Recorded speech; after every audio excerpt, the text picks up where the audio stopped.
اس کے بعد حضرت خضر اور موسیٰ علیہ السلام کا واقعہ پیش کیا جا رہا ہے، بہت غور سے سنو ہے۔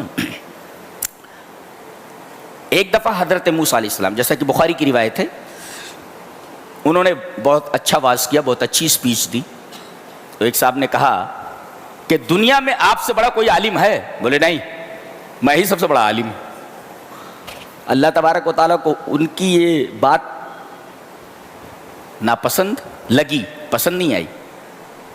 کہا کہ میرا ایک بندہ ایسا ہے جس کا نام خضر ہے، وہ تجھ سے زیادہ علم رکھتا ہے، جا اس سے مل، پتہ چلے گا کہ علم کسے کہتے ہیں۔ پریشان ہو گئے، اچھا مجھ سے بھی بڑا کوئی عالم ہے؟ کہا کہ میرے رب وہ کہاں ملے گا؟ کہا کہ مجمع البحرین پر ملے گا۔ مجمع البحرین کا مطلب ہوتا ہے دو دریاؤں کا سنگم، جیسے گنگا اور جمنا کہاں ملتے ہیں؟ الہ آباد میں، دونوں مل گئے تو اسے سنگم کہتے ہیں۔ جی، دو دریاؤں کے ملتقا کو، دو دریاؤں کے ملنے کے اسپاٹ کو، جس جگہ پر ملتے ہیں اسے سنگم کہتے ہیں۔ تو مجمع البحرین پر جاؤ جہاں دو دریا ملتے ہیں۔ یہ دو دریا کون سے ہیں؟ خلیج عقبہ ہے اور خلیج سوئس ہے۔ یہ دونوں جہاں مل کر کے بحر احمر میں، ریڈ سی میں گر جاتے ہیں، یہ اسی کے ملتقا کے اوپر ہے، اسی کا مجمع کے اوپر ہے، اسی کے سنگم پہ۔ جہاں خلیج عقبہ، اب جغرافی جو لوگ پڑھے ہوئے ہیں وہ نقشہ اٹھائیں دیکھیں گے کہ جہاں پر خلیج عقبہ اور خلیج سوئس، یہ دونوں بیئی کھاڑیاں، یہ جہاں ملتی ہیں اور مل کر کے یہ ریڈ سی میں گرتی ہیں، تو یہ جہاں دونوں خلیجیں ملتی ہیں یہ مجمع البحرین ہے، یہیں پر وہ ملے، یہیں پر مل رہا ہے۔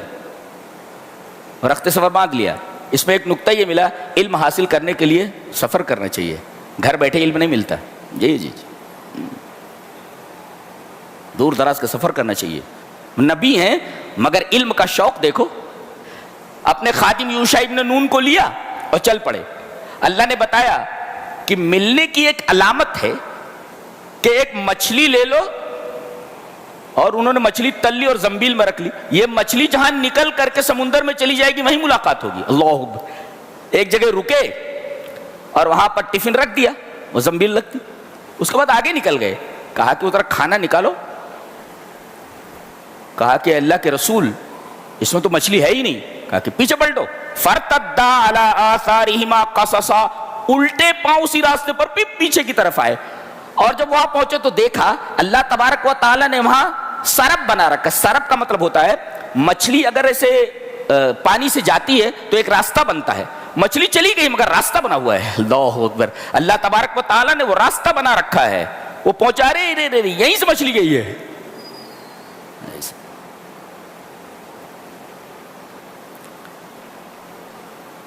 فلما بلغ مجمع بینہما، جب مجمع البحرین پہ پہنچے، نسیا حوتہما، آگے نکل گئے تھے اور مچھلی بھول گئے۔ فاتخذ سبیلہ فی البحر سربا، جب وہاں پہنچے تو دیکھا کہ وہ مچھلی جس طرف سے گئی ہے وہاں راستہ بنا ہوا ہے، سے سرنگ بنی ہوئی ہے پانی میں۔ اچھا یہیں ملیں گے۔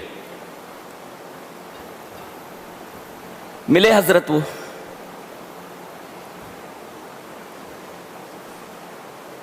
السلام علیکم۔ وعلیکم السلام۔ کون؟ کہا کہ موسیٰ۔ کہا کہ کون موسیٰ؟ انبیاء بنی اسرائیل کا سب سے بڑا نبی ہے، اور سچ مچ دنیا کا سب سے بڑا عالم ہے۔ وہ بار بار انہی کا حوالہ دیا جاتا ہے۔ اگر آج موسیٰ بھی آ جائیں اور تم ان کی اتباع کرنے لگو اور مجھے چھوڑ دو تو تم گمراہ ہو جاؤ گے۔ یہ موسیٰ کا حوالہ کیوں ہے؟ کسی اور نبی کا حوالہ کیوں نہیں ہے؟ اس وجہ سے انبیاء بنی اسرائیل کا سب سے بڑا عالم ہے، یہ بہت بڑا نبی ہے۔ اسے علم کے ساتھ ساتھ ڈنڈا بھی دیا گیا تھا۔ استاد ہوتا ہے نا، جیسے اس کے پاس علم بھی ہوتا ہے، سونٹا بھی ہوتا ہے۔ جو شریر قسم کے اسٹوڈنٹس ہوتے ہیں ان کو اچھی طرح بجاتا ہے۔ اقبال نے صحیح کہا ہے، بے معجزہ دنیا میں ابھرتی نہیں قومیں، جو ضرب کلیمی نہیں رکھتا وہ ہنر کیا۔ تو حضرت کلیم کو، کلیم اللہ کو اللہ تبارک و تعالیٰ نے وہ لاٹھی دی تھی، عصا، عجیب و غریب عصا ہے۔ دریا پر مار دے تو دریا نے راستہ دے دیا، زمین پر ڈال دیا مقابلے میں تو اژدہا بن گیا، پتھر پر مار دیا تو 12 چشمے نکل پڑے۔ اللہ، کیا لاٹھی ہے، کیا عصا ہے۔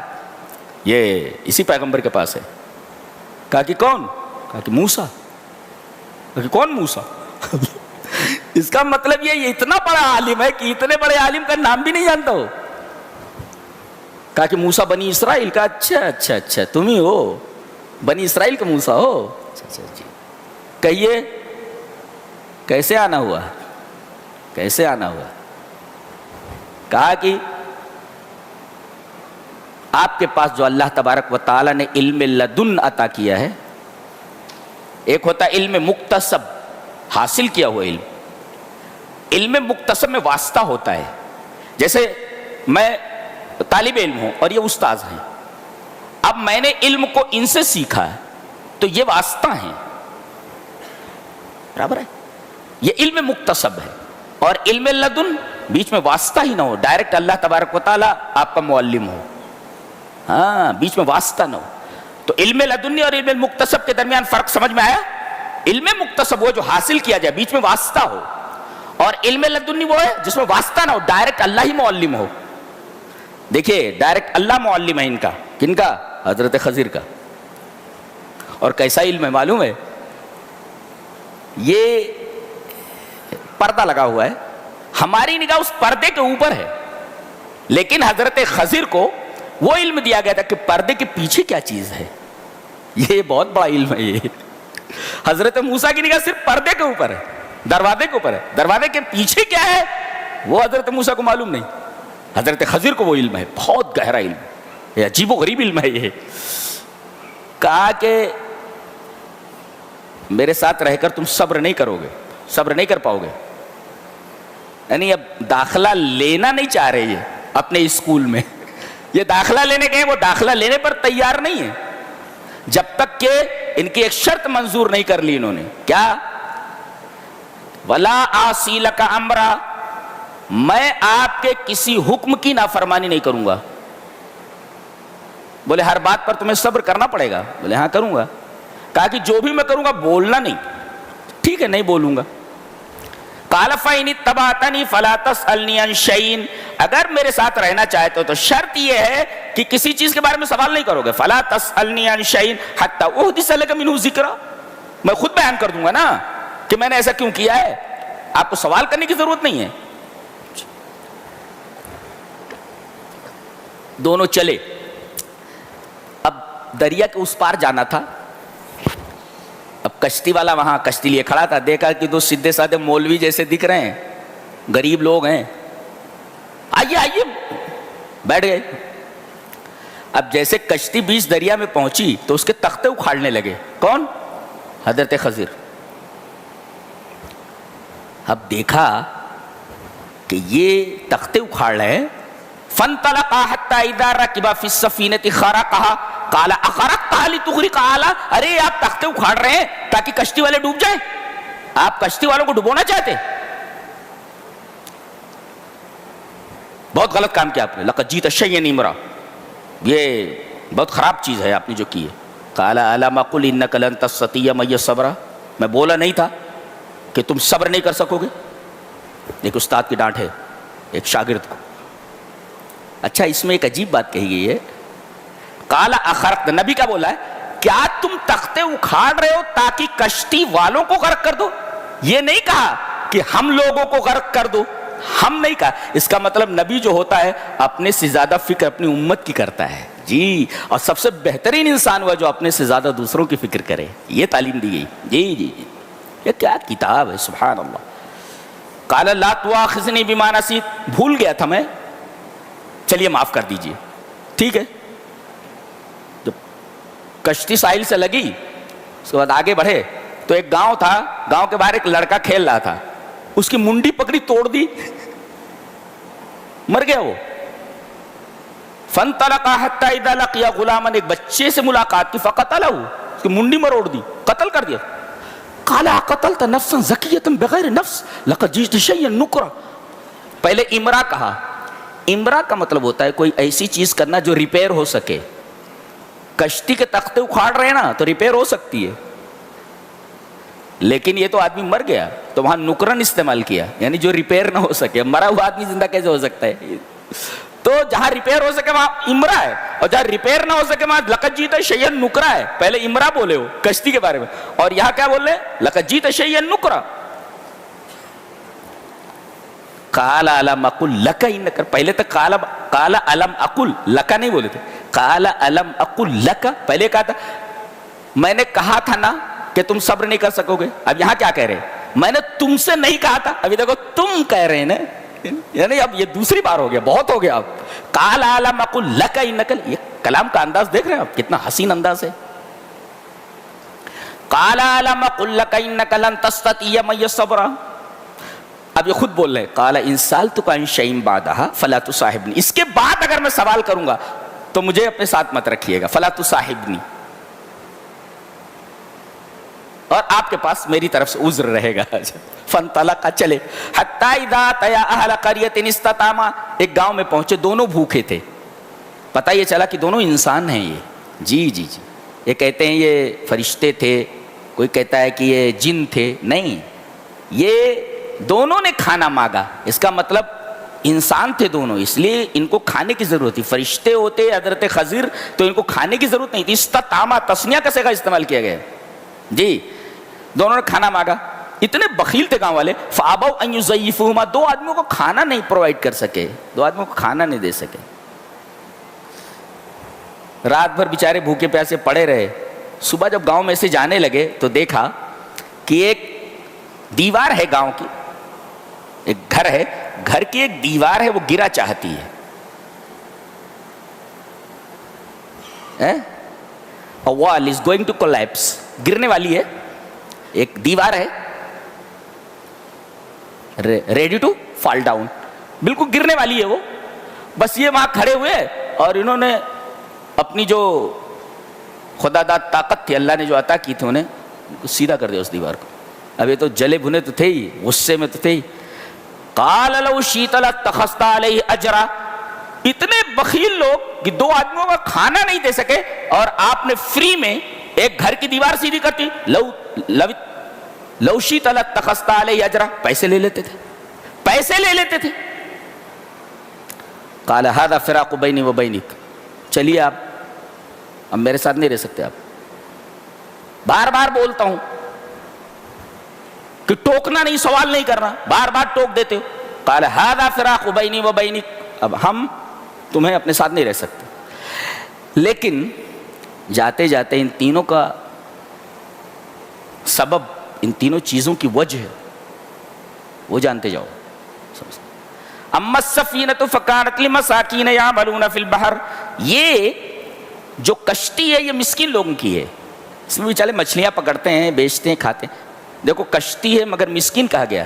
اس کا مطلب فقیر کا مطلب یہ ہے کہ جس کے پاس کچھ نہ ہو، اور مسکین کا مطلب یہ ہے کہ کمانے کے ذرائع تو ہوں مگر پورا نہ پڑتا ہو.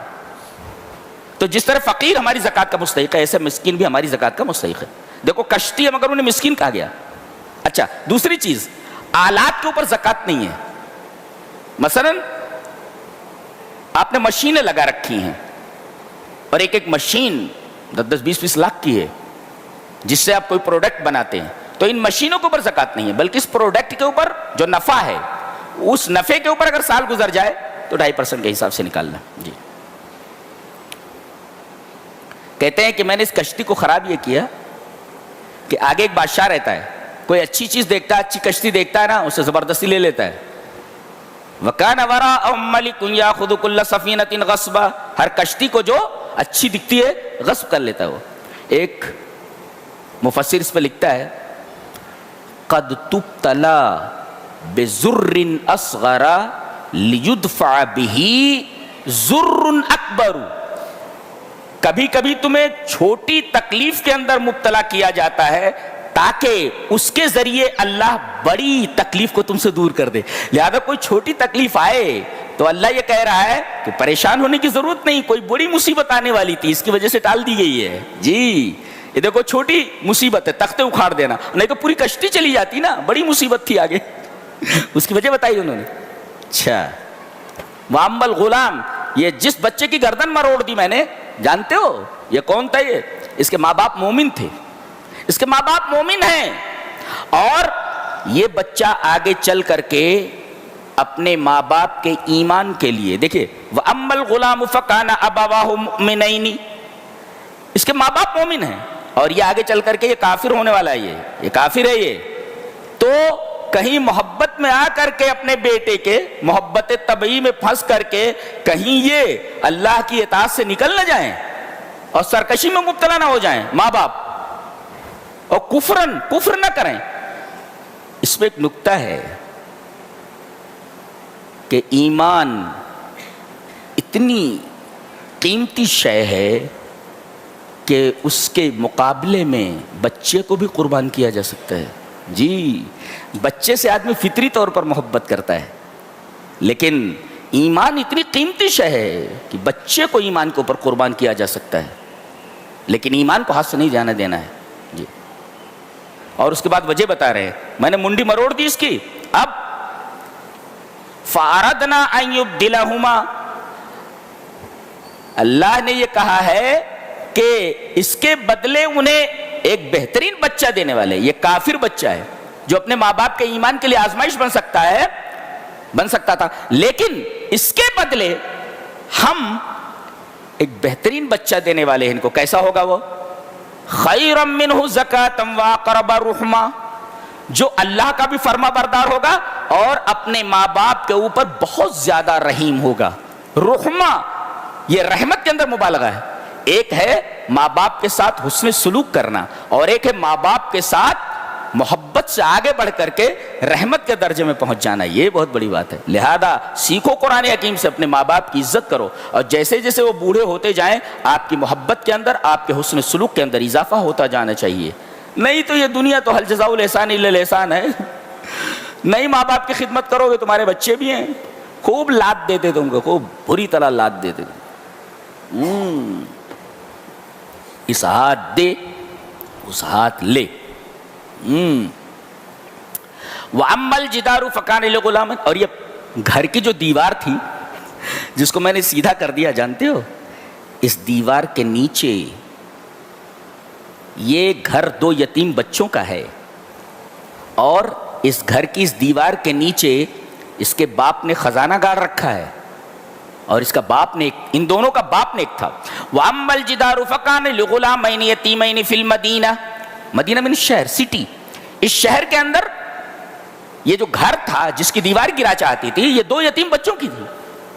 وَكَانَ تَحْتَهُ كَنْزٌ لَهُمَا، اس کے نیچے ان دونوں کے لیے خزانہ گڑا ہوا ہے، اس کا باپ گاڑ کر کے گیا اس کو، اور کیسا تھا؟ وَكَانَ أَبُوهُمَا صَالِحًا، کا باپ نیک تھا۔ پتہ یہ چلا کہ آج آدمی کیا کرتا ہے، اپنے بچوں کے لیے بینک بیلنس بناتا ہے، حرام کمائی ہو حلال کمائی ہو، اتنا کر کے چلا جاؤں کہ 7 پشت بیٹھ کر کے کھائے، یہ کہتے ہیں۔ یہاں کہا جا رہا ہے نیکی کر کے جاؤ۔ بہت سارے بادشاہوں کے بچوں کو بھیک مانگتے ہوئے دیکھا گیا ہے۔ جی، تو دولت اصل نہیں ہے، آدمی صالح ہو تو اس کی صالحیت کا، اس کی نیکیوں کا فائدہ اس کے مرنے کے بعد اس کے بچوں کو ملتا ہے دنیا میں، جی دنیا میں ملتا ہے۔ تو نیکیاں نسلوں میں متوارث ہوتی ہیں، نیکی کرو گے تو نسلوں میں نیکیاں منتقل ہوتی ہیں، نیکیاں نسلوں میں متوارث ہوتی ہیں۔ باپ نیک تھا، اس کے مرنے کے بعد اس کی نیکی کا فائدہ بیٹوں کو مل رہا ہے، تو تم نیک بنو، نہ کہ پیسہ جمع کرنے کے چکر میں رہو۔ نالائق اولاد نکل گئی تو جتنا بنا کر کے پراپرٹی جا رہے 2 دن کے اندر پھونک کر کے رکھ دیں گے۔ تو اصلی چیز کیا ہے؟ نیک بنو۔ اس سے کیا آپ نے سمجھا کہ موسیٰ علیہ السلام جو آئے تھے ملنے کے لیے، کیا ہوا؟ بولے یہ اتنا بڑا اسکول تھا جس میں اتنے بڑے نبی کا داخلہ نہیں ہوا۔ جی جی جی جی، اللہ نے فرمایا نہیں تھا تم سے بڑا عالم ہے وہ۔